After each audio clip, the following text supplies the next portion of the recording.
오직 나는 주의 풍성한 사랑을 힘입어 주의 집에 들어가 주를 경외함으로 성전을 향하여 예배하리이다.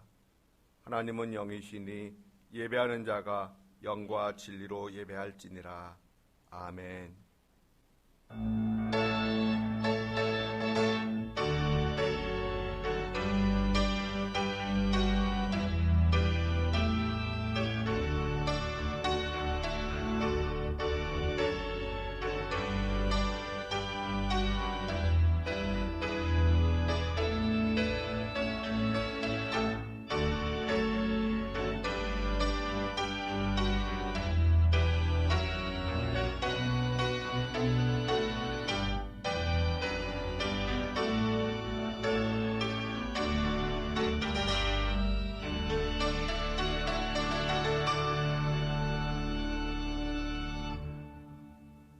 존귀하신 하나님, 오직 하나님만이 우리의 구원자이시며 홀로 찬양과 경배 받으실 분이심을 고백합니다.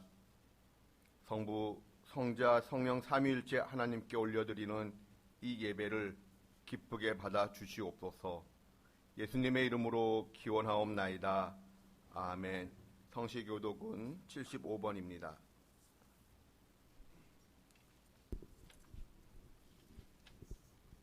그러므로 내가 너희에게 이르노니 목숨을 위하여 무엇을 먹을까, 무엇을 마실까, 몸을 위하여 무엇을 입을까 염려하지 말라. 목숨이 음식보다 중하지 아니하며 몸이 의복보다 중하지 아니하냐.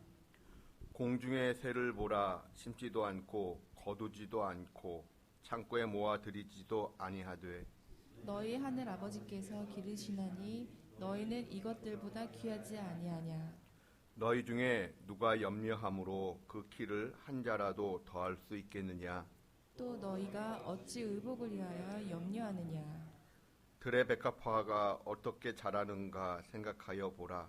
수고도 아니하고 길쌈도 아니하느니라. 그러므로 염려하여 이르기를 무엇을 먹을까, 무엇을 마실까, 무엇을 입을까 하지 말라. 이는 다 이방인들이 구하는 것이라.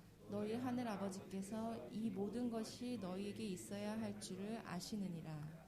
그런즉 너희는 먼저 그의 나라와 그의 의를 구하라. 그리하면 이 모든 것을 너희에게 더하시리라. 아멘. 아멘. 참회의 기도를 드립니다. 하나님, 무엇이 옳고 무엇이 그른지 혼란스러운 세상입니다. 이러할 때일수록 성경의 가치관을 기준으로 삼아야 하는데 우리의 모습은 그러하지 못했습니다. 하나님을 두려워하지 않는 세상에서 저희들마저도 하나님을 두려워하지 않았습니다. 말씀의 가치관을 따르기보다는 세상의 가치관을 따르고 사람들의 소리를 더 의식하였습니다. 용서하여 주시옵소서. 하나님, 저희의 모습 있는 그대로를 불쌍히 여겨주시기를 구할 뿐입니다. 이제는 하나님과 저만이 아는 죄를 고백합니다.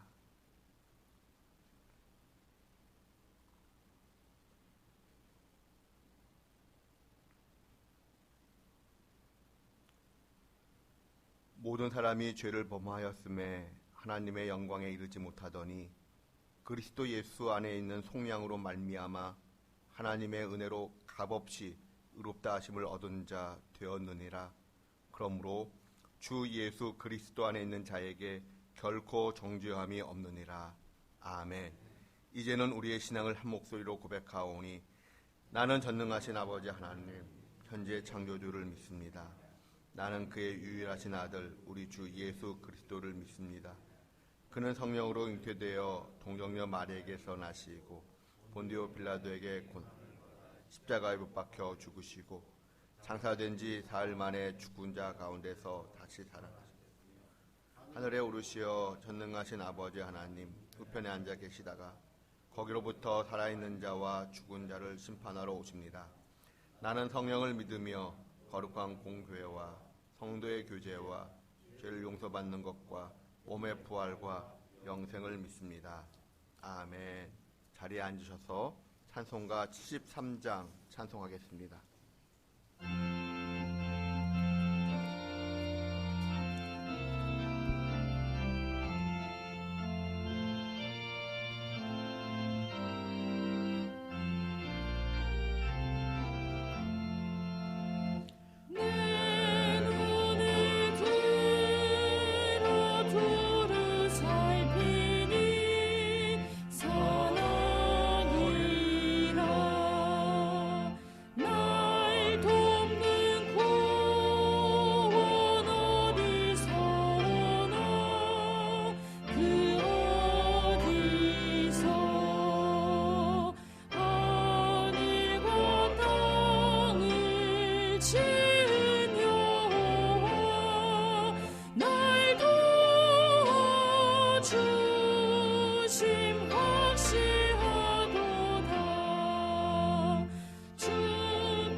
오늘 저희들로 하여금 발걸음을 교회로 향하게 하사 예배를 드리게 해 주심을 감사드립니다.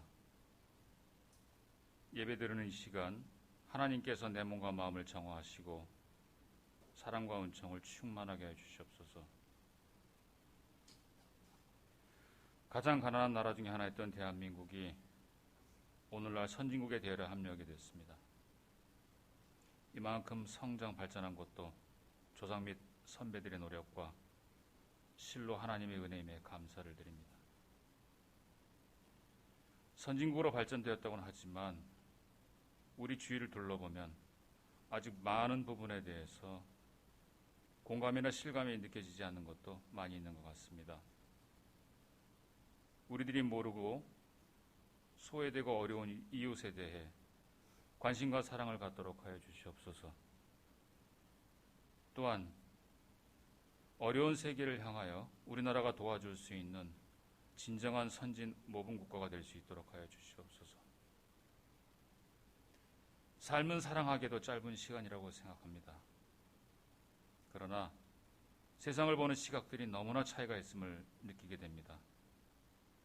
각자 처한 지역이나 경제적인 상황, 나이와 성별로 가치관의 차이가 있을 수 있으나 반목과 갈등을 메울 수 없는 지경까지 이른 것을 봅니다. 우리들에게 하나님의 영적 지혜를 주사 공의와 사랑의 눈으로 보게 하시고 이해와 용서하는 마음도 주시옵소서. 우리의 삶을 주관하시는 하나님, 코로나 예방접종으로 빠른 일상의 회복을 기대했으나 진정되지 않고 다시 대유행으로 번지는 어려운 상황입니다. 그러나 우리 믿음의 성도와 자녀들은 하나님이 나와 늘 함께 하신다는 것과 하나님께서 나를 위해 모든 것을 준비하신다는 것과 하나님이 하시는 일은 언제나 완벽하다는 체험을 느끼게 하여 주시옵소서. 삶의 현장에서 좌절하지 않고 끝내는 승리하게 하시어 하나님께 영광을 돌리게 하여 주시옵소서. 장마 아닌 장마가 진행되고 있습니다. 본격적인 무더위가 옵니다. 학생들에게는 방학이, 사회적으로는 휴가철이 다가왔습니다. 이런 상황 속에서도 해외나 지방으로 공부나 일하러 가거나 군대 가 있는 우리 자녀들의 건강과 하는 일을 지켜주시옵소서. 하나님께서 늘 함께하사 너희들을 지켜보호하고 있다는 굳센 믿음을 주시옵고 저희 부모들에게도 평안함을 주시옵소서. 지방에 외로이 계시거나 양로원이나 요양병원에 계시거나 집에서 누워 계신 우리 부모님들이 외롭지 않도록 나의 마음과 발걸음을 부모님들에게도 인도하여 주시옵소서. 가족의 건강이 좋지 않아 근심하는 성도들에게 치유의 기적과 마음의 평안을 주시옵시고 물질적 경제적으로 복을 주시어 고통받지 않기를 원합니다. 성도들 간의 믿음의 교제는 물론 세상사 희노애락을 함께 할 수 있도록 하여 주시옵소서. 찬양과 기도, 말씀과 교제, 친목과 자원봉사, 선교활동 등 일상적인 교회 생활이 정말 그립습니다. 또한 우리 아이들의 웃음소리가 교회에 울려 퍼지는 그날이 하루빨리 왔으면 좋겠습니다. 말씀을 전하시는 목사님에게 건강한 평안을 주시고 찬양과 예배를 준비하는 성도들에게 하나님의 영적 충만함과 사랑이 함께해 주시옵소서. 자기에게 주어진 일을 묵묵히 실행하고 희생과 봉사를 베푸는 성도들이 있습니다. 하나님께서는 이들이 누군지 아시오니 이들을 축복하여 주시옵소서. 이 모든 것을 예수님의 이름으로 기도드립니다.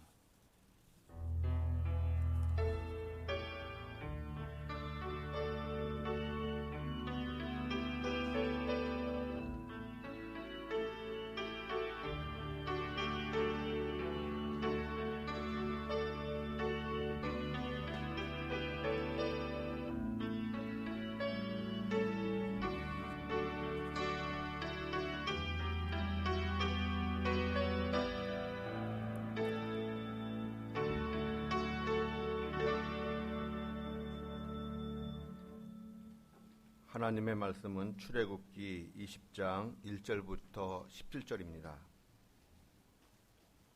출애굽기 20장 1절부터 17절 말씀 교독하겠습니다. 하나님이 이 모든 말씀으로 말씀하여 이르시되 나는 너를 애굽 땅 종 되었던 집에서 인도하여낸 내 하나님 여호와니라. 너는 나 외에는 다른 신들을 내게 두지 말라. 너를 위하여 새긴 우상을 만들지 말고 또 위로 하늘에 있는 것이나 아래로 땅에 있는 것이나 땅 아래 물속에 있는 것에 어떤 형상도 만들지 말며 그것들에게 절하지 말며 그것들을 섬기지 말라. 나 내 하나님 여호와는 질투하는 하나님인즉 나를 미워하는 자의 죄를 갚되 아비로부터 아들에게로 3, 4대까지 이르게 하거니와 나를 사랑하고 내 계명을 지키는 자에게는 1000대까지 은혜를 베푸느니라. 너는 내 하나님 여호와의 이름을 망령되게 부르지 말라. 여호와는 그의 이름을 망령되게 부르는 자를 죄 없다 하지 아니하리라. 안식일을 기억하여 거룩해 엿새 동안은 힘써 내 모든 일을 행할 것이나 일곱째 날은 내 하나님 여호와의 안식일인즉 너나 내 아들이나 내 딸이나 내 남종이나 내 여종이나 내 가축이나 내 문 안에 머무는 개 하지 말라. 이는 여섯 동안에 나 여호와가 하늘과 땅과 바다와 그 가운데 모든 것을 만들고 일곱째 날에 쉬었음이라. 그러므로 나 여호와가 안식일을 복되게 하여 그날을 거룩하게 하였느니라. 내 부모를 공경하라. 그리하면 내 하나님 여호와가 내게 준 땅에서 내 생명이 길리라. 살인하지 말라. 간음하지 말라. 도둑질하지 말라. 내 이웃에 대하여 거짓 증거하지 말라. 함께 봉독합니다. 내 이웃의 집을 탐내지 말라. 내 이웃의 아내나 그의 남종이나 그의 여종이나 그의 소나 그의 낙이나 무릇 내 이웃의 소유는 탐내지 말라. 아멘.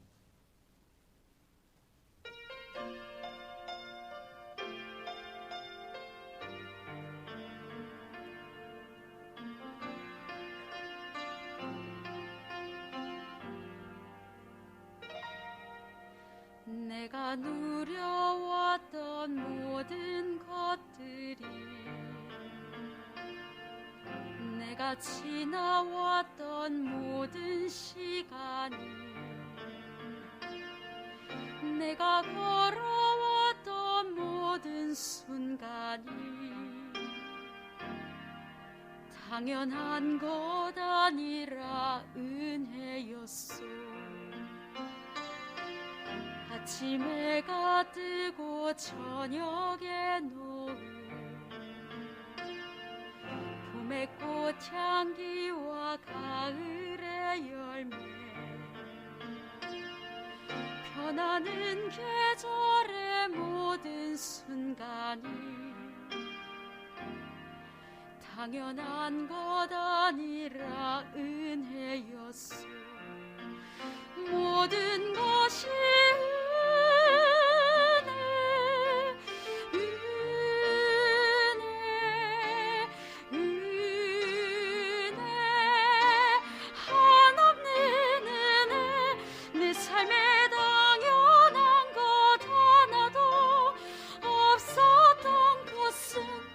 모든 것이 은혜였어.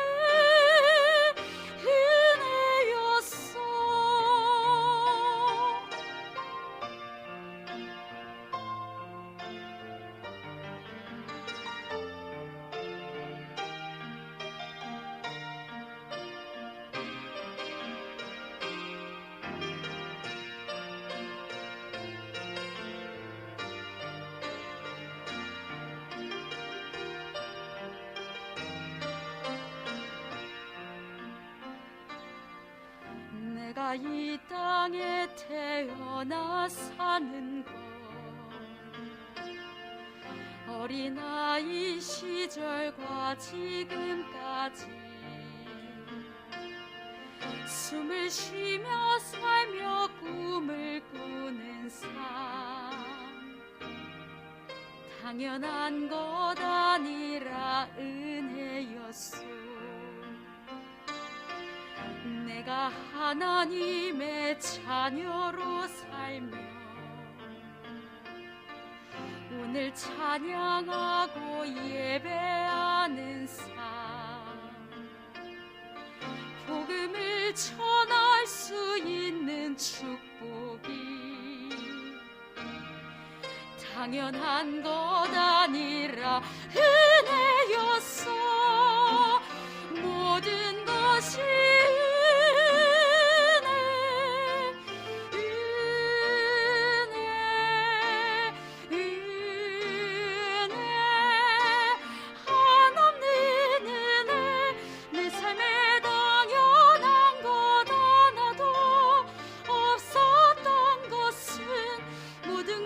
은혜였어.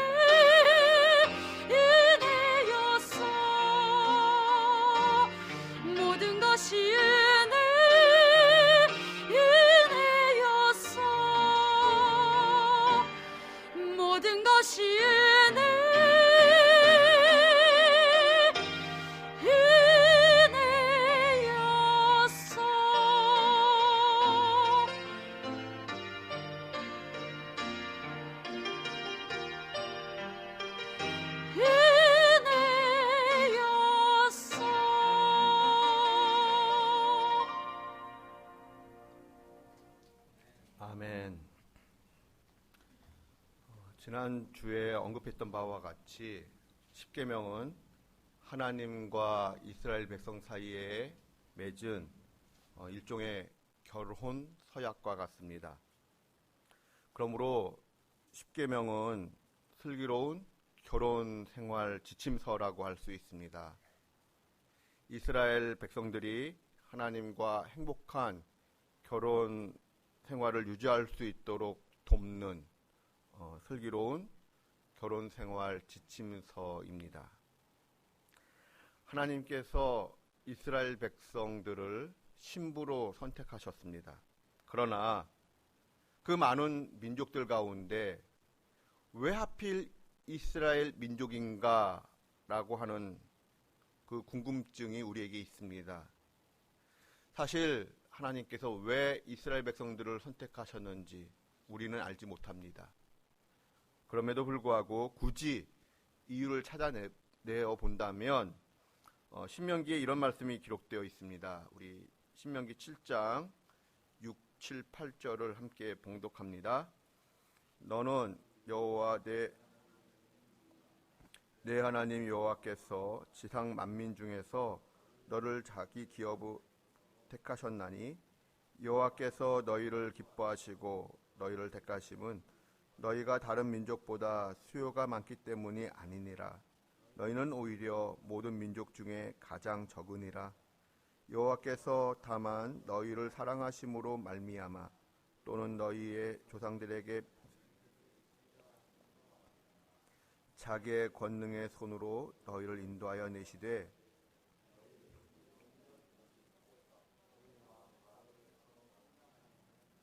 아멘. 7절에 근거할 때 이스라엘 민족은 별 볼 일 없는 민족이었습니다. 그럼에도 불구하고 8절에 근거하면 사랑하심과 맹세 때문에 선택하셨다고 기록하고 있습니다. 그런데 왜 사랑하시는지 그리고 왜 조상들에게 맹세하셨는지 우리는 그 이유를 모릅니다. 그저 그 이유를 알 수 없는 하나님의 은혜와 선택이 있을 뿐입니다. 그 이유를 알 수 없는 하나님의 은혜와 선택으로 인하여 이스라엘 백성들이 출애굽하게 됩니다. 유대력으로 1월 14일에 출애굽한 이스라엘 백성들은 3개월이 되던 3월 1일에 시내산에 도착을 하게 됩니다. 그러자 하나님께서 모세에게 말씀하십니다. 내가 너희를 구원하기 위하여 내가 어떻게 그 애굽 사람들에게 행하였는지를, 내가 어떻게 너희를 독수리 날개로 업어서 구해내었는지를 너희가 보았다. 자, 나는 너희를 계속해서 쇠굴라 보배로운 백성으로 삼고 싶고 너희를 제사장 나라로 삼고 싶다. 그리하여 너희를 거룩한 백성으로 살게 하고 싶은데 이러한 나의 마음을 너희가 어떻게 생각할런지 어떻게 받아들일런지 모르겠구나. 모세야, 너는 내 뜻을 이스라엘 백성들에게 전달하고 그들의 결정을 나에게 다시 알려주겠니? 라고 말씀하셨습니다. 모세가 하나님의 마음을 이스라엘 백성들에게 전달하자 이스라엘 백성들은 어떤 반응을 보였을까요? 출애굽기 19장 8절 말씀을 다 함께 봉독합니다. 백성이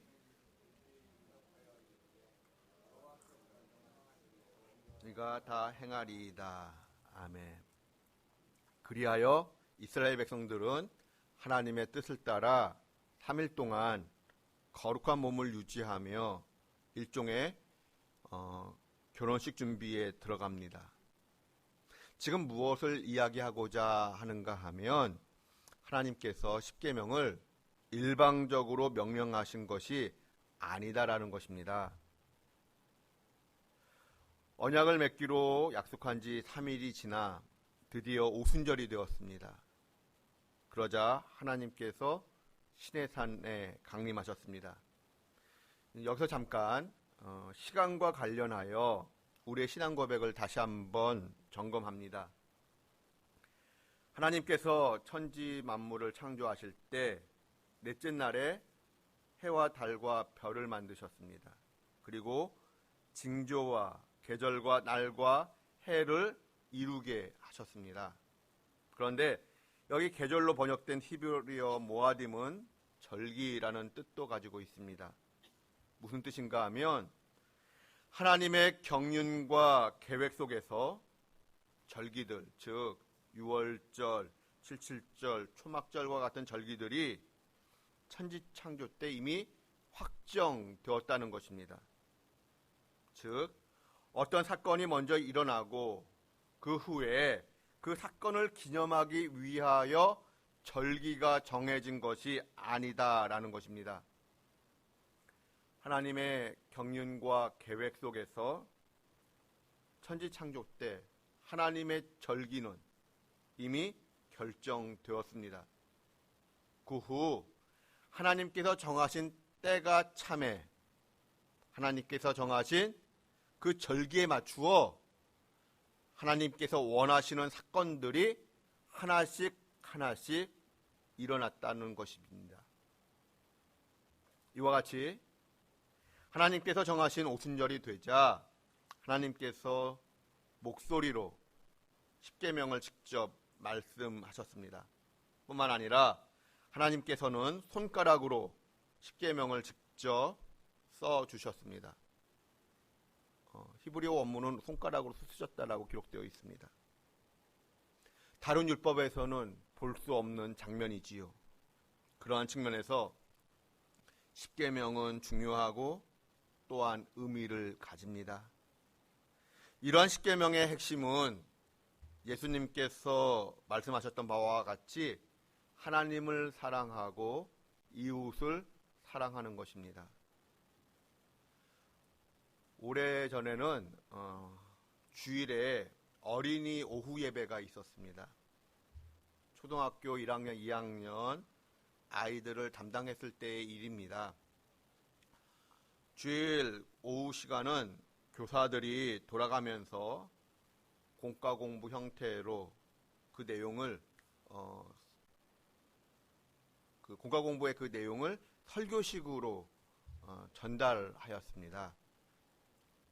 한 번은 총무 선생님께서 그 공과 공부를 담당하셨습니다.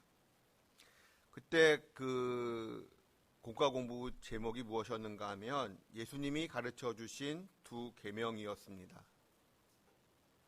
하나님을 사랑하고 이웃을 사랑하라는 내용이지요. 이것을 가지고 선생님이 이제 아이들에게 가르치는데 선생님께서 이런 질문을 아이들에게 하셨습니다. 하나님께서 사람들에게 가르쳐 주신 가장 중요한 계명은 원래 몇 개일까요? 라고 질문을 했습니다. 그러자 한 아이가 10개라고 대답을 했습니다.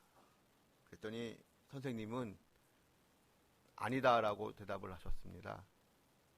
또 아는 사람 했더니 아이들이 뭐 7개요, 2개요, 막 여러 개를 이야기를 했습니다. 그러나 선생님은 다 틀렸다라고 대답을 하셨습니다.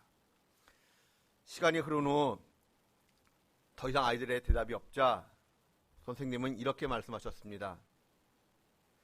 하나님께서 우리에게 가르쳐 주신 계명은 모두 12개입니다. 하나님은 12이라고 하는 숫자를 좋아하십니다. 그래서 예수님의 제자도 12인 것입니다. 그런데 하나님께서 구약에서 10개의 계명만 가르쳐 주셨습니다. 때문에 예수님께서 그 나머지 2계명을 가르쳐 주신 것입니다. 여러분 잘 알았지요? 아이들이 뭐라고 대답을 했을까요? 아이들이 모두 큰 소리로 예라고 대답을 했습니다. 여러분은 이 이야기를 어떻게 생각하시는지요? 맞는 이야기입니까? 처음 듣는 사람은 매우 그럴듯한 이야기로 들릴 것입니다. 사실 우리도 잘 모르면 그런 실수할 수 있습니다. 예수님께서 말씀하신 가장 큰 계명, 하나님을 사랑하고 이웃을 사랑하라는 계명은 10계명의 요약인 것이지요. 예수님께서 가르쳐 주신 계명은 말씀들은 10계명을 풀어놓은 것입니다. 이제 본문 말씀으로 들어가 봅니다. 하나님께서 말씀하셨습니다. 너는 나 외에 다른 신들을 내게 있게 하지 말라. 하나님은 누구시길래 도대체 어떤 자격으로 이런 말씀을 하시는 것일까요? 나는 너를 애굽 땅 종되었던 집에서 인도하여 낸 여호와로라. 그러므로 나 외에 다른 신을 섬기지 말라는 것입니다. 출애굽기 20장 2절은 하나님께서 10계명을 주신 가장 근본적인 이유를 설명하고 있습니다. 출애굽기 20장 2절은 원래 세 가지 말씀으로 구성되어 있습니다. 나는 여호와라. 나는 너의 하나님이다. 나는 너를 애굽 땅 종되었던 집에서 인도하여 내었다. 너를 인도해 내었다. 그러므로 이 2절 말씀을 세 부분으로 나누어 생각해 보려고 합니다. 해피투게더라고 하는 TV 프로그램이 있습니다. 초대 손님으로 이효리 씨가 나왔습니다. 유튜브에서 볼 수 있습니다. 진행자가 이런 질문을 합니다. 활동을 안 한 지가 4년이 되었는데 생활비는 어떻게 충당하십니까? 어떻게 해결하십니까? 그러자 이효리 씨가 이렇게 대답을 합니다. 지금 저에게 생활비 걱정하시는 거예요? 그러자 진행자가 다시 말합니다. 궁금해서 노하우 좀 알려주십시오. 이때 이효리 씨가 뭐라고 대답을 했을까요? 이렇게 대답을 했습니다. 저 이효리예요.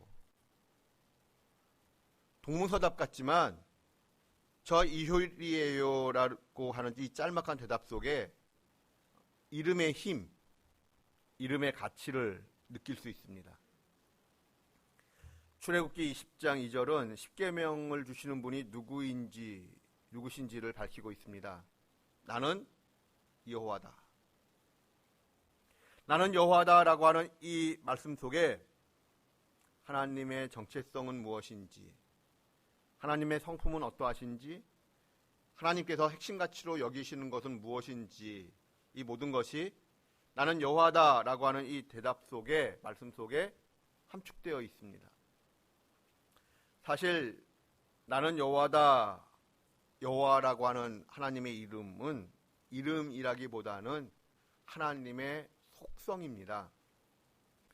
출애굽기 3장에서 모세가 하나님께 여쭈었습니다. 하나님, 이름을 가르쳐 주십시오. 그러자 하나님께서 뭐라고 대답을 하셨지요? 히브리어로 에흐에 아쉐르 에흐에라고 대답을 하셨습니다. 나는 나다. 나는 곧 내가 행하는 바이다 라고 말씀하셨습니다. 히브리어 성경을 헬라어로 번역한 72역 성경은 나는 있다, 나는 존재이다 라고 번역을 했습니다. 그러므로 에흐에 아쉐르 에흐에는 이름이라기보다는 하나님의 속성을 이야기합니다. 에덴 동산에서 아담이 동물들의 이름을 지었습니다. 이렇게 생긴 것은 사자라고 하고 저렇게 생긴 것은 호랑이라고 한다. 아담이 이름을 붙인다는 것은 무엇인가를 그 이름 속에 규정하고 한정시킨다는 뜻을 가집니다. 더 나아가 아담이 이름을 지어 주었다는 것은 아담에게 소속되었다. 아담의 소유라는 것을 의미합니다. 그러한 측면에서 인간이 하나님의 이름을 짓거나 정할 수는 없습니다. 근본적으로 하나님은 창조주이시고 우리 인간은 피조물인 까닭입니다. 더욱이 하나님은 영이십니다. 시간과 공간을 초월하여 영원히 계신 분입니다. 하나님은 피조물이 아닙니다. 어떤 시작과 끝이 있는 피조물이 아니라 이 땅의 모든 생명을 존재하게 만드시는 존재의 근원이 되십니다. 그러므로 하나님은 결코 이름 안에 갇혀 계실 수 없습니다. 인간의 언어로는 하나님을 담을 수도 또 규정할 수도 없다라는 것입니다. 그러므로 모세가 하나님의 이름을 가르쳐 달라고 했을 때 나는 에흐에 아슈에르 에흐에다라고 말씀하셨던 것은 이름을 나는 너에게 알려줄 수 없다라는 것을 의미하기도 합니다. 나는 이름으로 규정될 수 있는 자가 아니다라는 것이지요. 하나님으로서는 나는 나다라고 대답하실 수밖에 없었던 것입니다. 어거스틴이 이런 이야기를 했습니다. 하나님을 경험하기 전 나는 하나님에 대하여 말할 수 있다라고 생각을 했다. 그러나 하나님을 경험한 후 나는 하나님에 대하여 말할 수가 없게 되었다. 당신이 하나님을 파악하지 못한다는 것은 이상한 일이 아니다. 만약 당신이 그분을 파악한다면 그분은 하나님이 아니다. 사상가 카를 힐티가 이런 말을 했습니다. 설명하지 못하는 것이 하나님의 본질이다. 그렇지 않으면 하나님은 하나님이 아니고 하나님을 설명할 수 있는 인간은 인간이 아니다. 그러한 까닭에 내가 하나님에 대하여 이러쿵 저러쿵 함부로 단정을 한다는 것은 참으로 위험한 것입니다. 내가 하나님을 이렇다 저렇다 규정을 하게 된다면 그것은 성경 속에서 말씀하고 있는 에흐에 아슈에르 에흐에로서의 하나님이 아니라 자칫 내가 지어내고 만들어낸 하나님일 수 있습니다. 그러므로 우리는 혹 내가 지어낸 하나님을 내가 신앙하고 있는 것은 아닌지 조심해야 합니다. 설교를 준비하면서 저 참 많이 하나님에 대하여 생각하게 되었습니다. 오늘날 일어나는 일들에 대하여 내가 어떻게 받아들일 것인가에 대하여 생각할 때 내가 하나님을 향하여 이렇다 저렇다 함부로 말할 수 없다는 것을 다시 한번 생각하게 되었습니다. 하나님께서 나는 에흐에 아슈에르 에흐에라고 말씀하셨던 것은 우리 인간이 결코 헤아릴 수 없는, 한정 지을 수 없는, 제한할 수 없는 높고 크고 깊으신 전능자이시고 절대 주권자이시다라는 것입니다.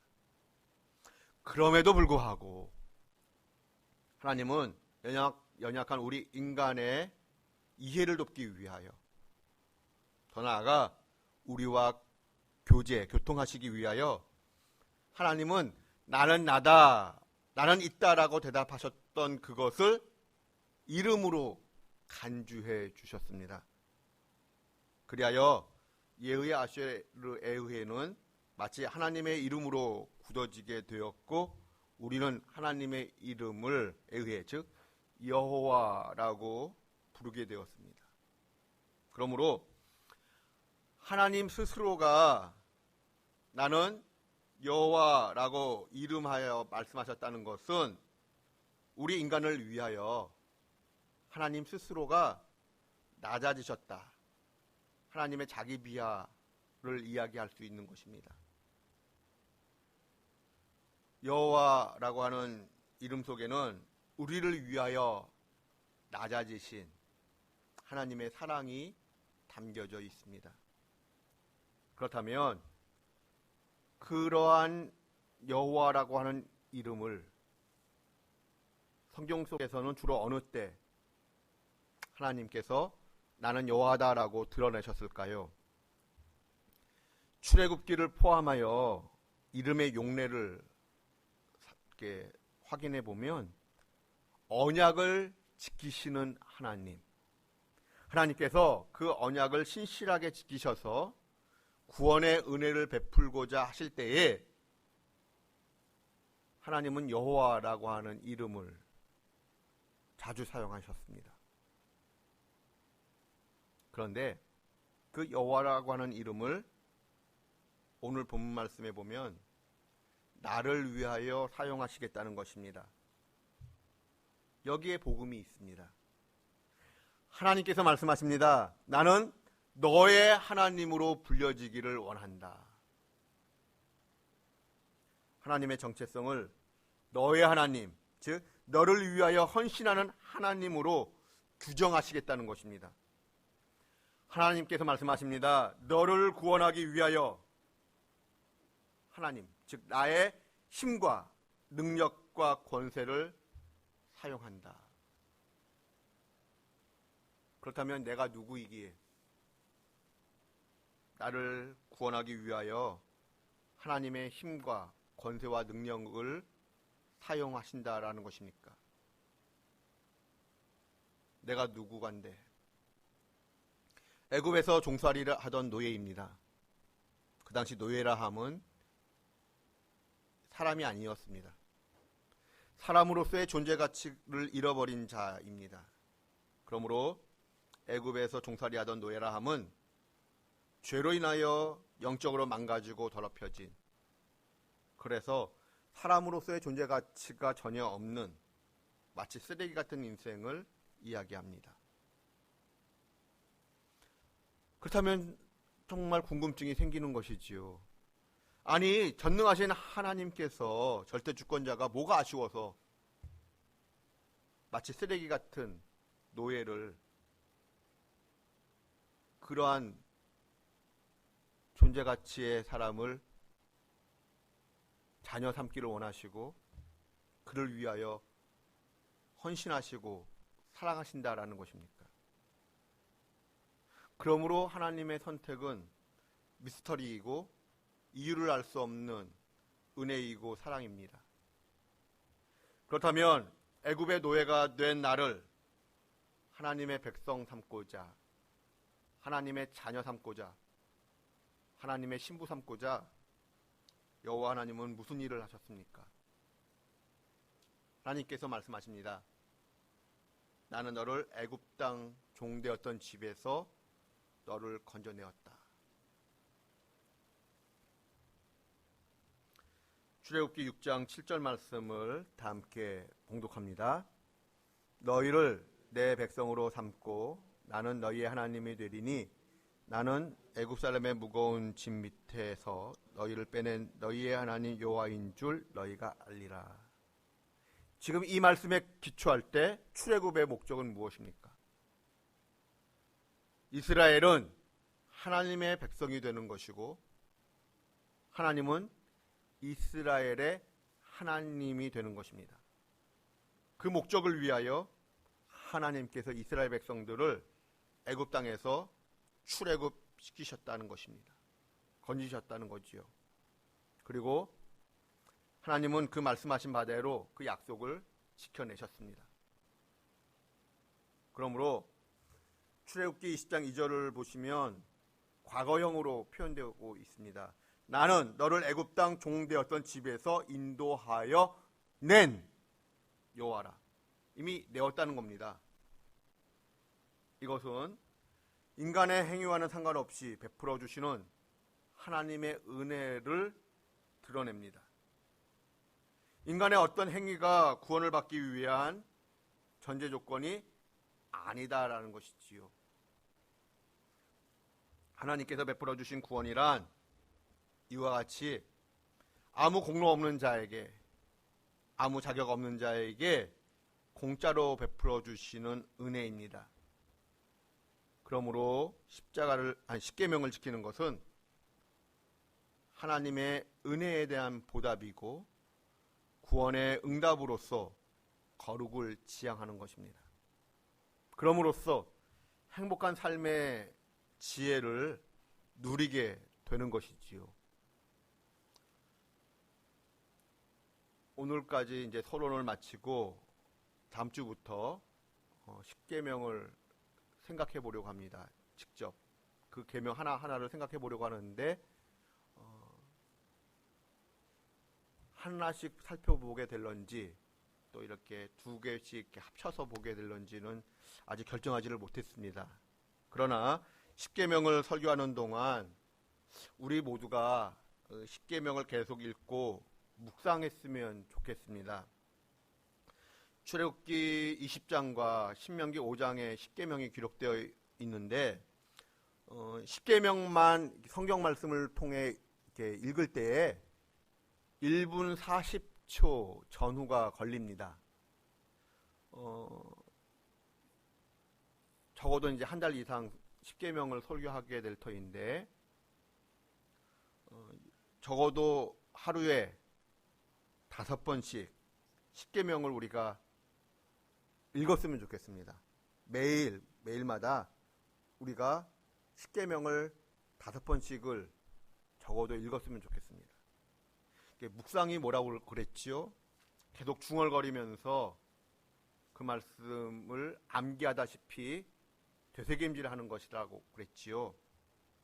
십계명을 계속 읽고 묵상하는 가운데 하나님께서 우리 각자에게 깨닫게 하시는 것이 있다면 나를 돌아보게 되어지고 또 하나님 앞에서 생각나게 하시면 내가 회개할 것을 회개하고 우리의 삶을 다시 새롭게 새 출발할 수 있는 그리하여 거룩함으로 나아가는 기회가 되었으면 참 좋겠다라는 생각을 해봅니다.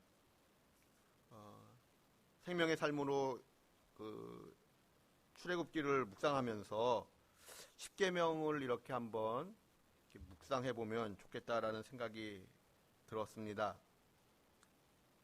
십계명을 통해 하나님이 원하시는 거룩함의 모습으로 나아가는 저와 여러분 되실 수 있기를 주님의 이름으로 축원드립니다. 기도하겠습니다. 하나님, 저희들이 출애굽기를 묵상하면서 특별히 십계명을 잠시 생각하려고 합니다. 십계명을 계속 읽고 묵상하는 가운데 십계명을 통하여 우리가 잃어버렸던 거룩의 모습을 하나님의 백성으로서의 모습을 다시 회복할 수 있도록 은혜 베풀어 주시옵소서. 하나님의 은혜를 기다리며 예수님의 이름으로 기도드립니다. 아멘. 찬송가 313장 찬송하겠습니다.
주 은혜에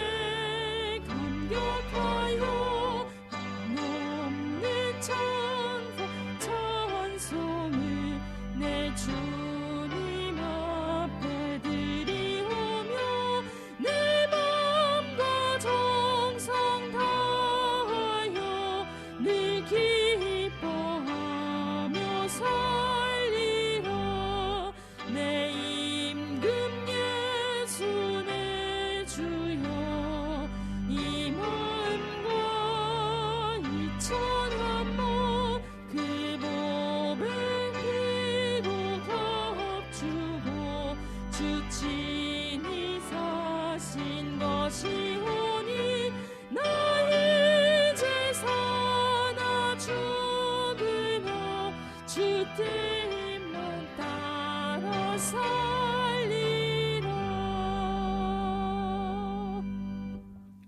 봉헌의 시간 갖겠습니다.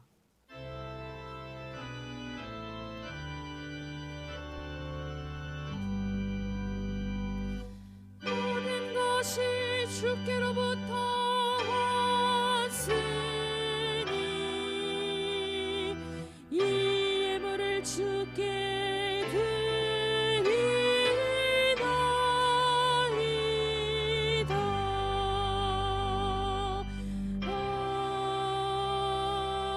아멘. 하나님 고맙습니다.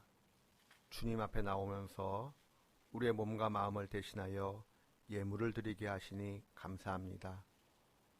하나님, 우리의 마음과 생각과 몸 모든 것을 받아 주시옵소서. 하나님, 장마가 시작된 듯합니다. 비가 올 때가 많이 있는데 이 비로 인하여 우리의 삶의 자리에 어려움이 생기지 아니하도록 우리 드림의 권속들 한 가정 한 가정을 지켜주시옵소서. 하나님, 우리 드림의 권속들 가운데 몸과 마음이 연약한 분들이 계십니다. 하나님, 긍휼히 여겨주시옵소서. 불쌍히 여겨주시옵소서. 특별히 아프신 가족을 돌보기 위하여 또 몸과 마음이 지쳐있는 우리 드림의 권속들이 계십니다. 하나님, 위로해 주시고 지치지 않도록 몸과 마음을 지켜주시옵소서. 특별히 하나님, 연로하신 우리의 부모님들을 긍휼히 여겨주시고 불쌍히 여겨주시오며 무엇보다도 연로하신 부모님들의 믿음을, 신앙의 고백을 지켜주시길 구합니다. 흔들리지 않는 믿음 허락해 주시옵소서.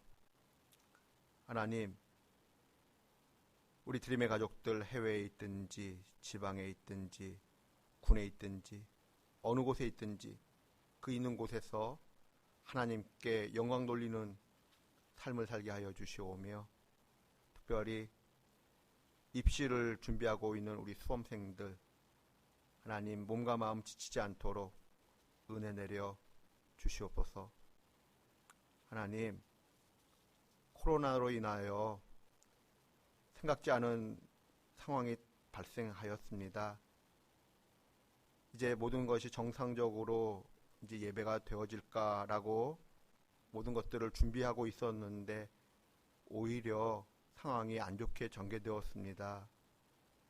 그래서 다음 주부터 2주 동안 현장 예배를 드릴 수 없게 되었습니다. 하나님, 이 나라와 이 민족을 불쌍히 여겨주시옵소서.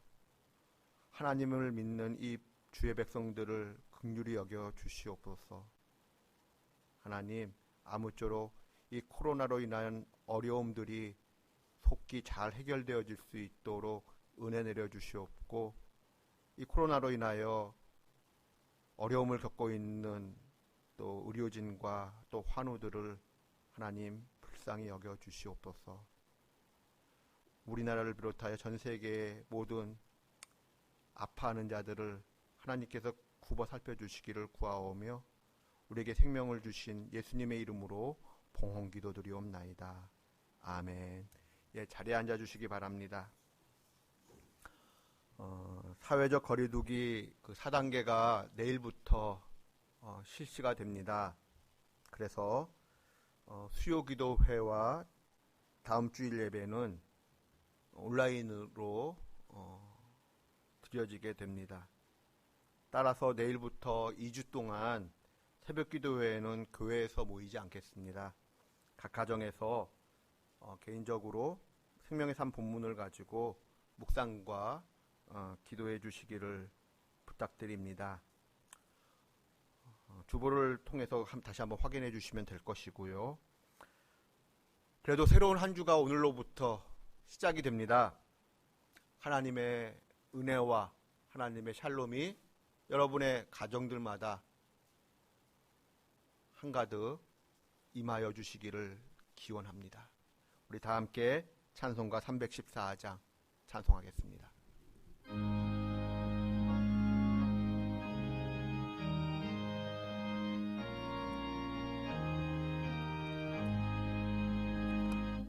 내 구주 예수를 더욱 사랑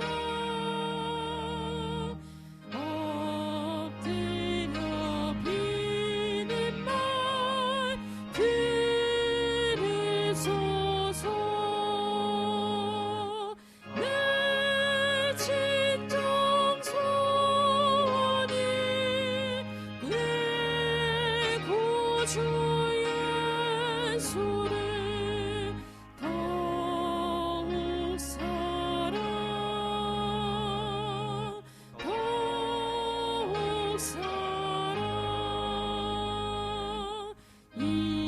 이전의 세상 나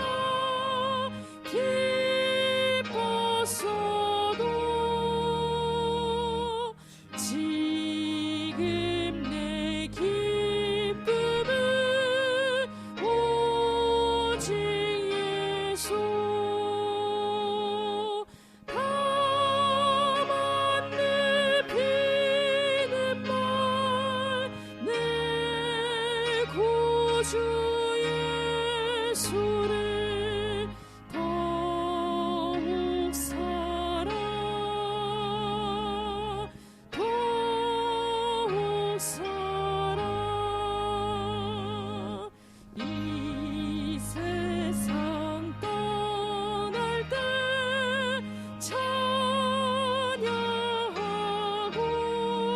찬양하고 숨질 때 하는 말 이것일세. 다만 내 비는 말 내 구주 예수를 더욱 사랑 더욱 사랑.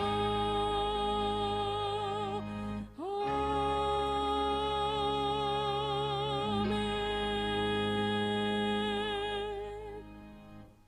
우리 주 예수 그리스도의 은혜와 하나님의 크신 사랑과 성령의 교제하심이 십계명의 말씀을 묵상하고 지키고자 함으로써 하나님의 은혜를 생각하고 보답하며 구원의 응답으로서 거룩을 지향하는 가운데 우리의 삶에 행복이 깃들기를 기다리고 누리기를 소망하는 우리 주님의 권속들 한 분 한 분의 삶과 가정과 일터 위에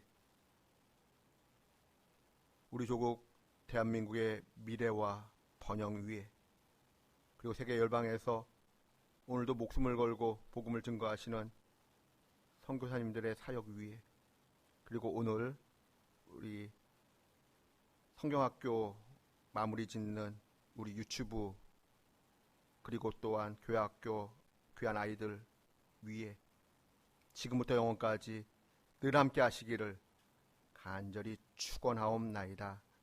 아멘.